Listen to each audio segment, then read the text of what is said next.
Praise the Lord. नमस्कार समस्त बंधु मान को नमस्कार कहूँ। आज संध्या बेले जो वाक्य देले प्रभु ताहा एपरी से तुम चरण को विचलित होगा देवे ना, जे तुमको रक्षा करती से घुमाइबे ना।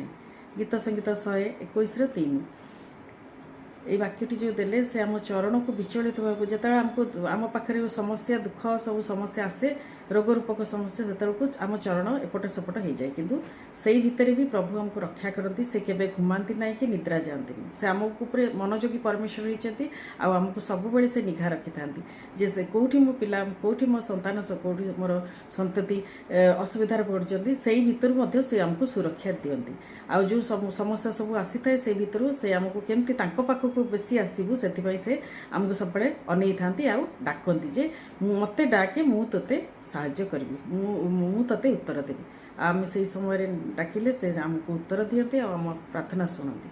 से होती प्रार्थना श्रवणकारी उत्तर दानकारी परमेश्वर। प्रभु ये छोट वाक्य आशीर्वाद करतु। आमेन।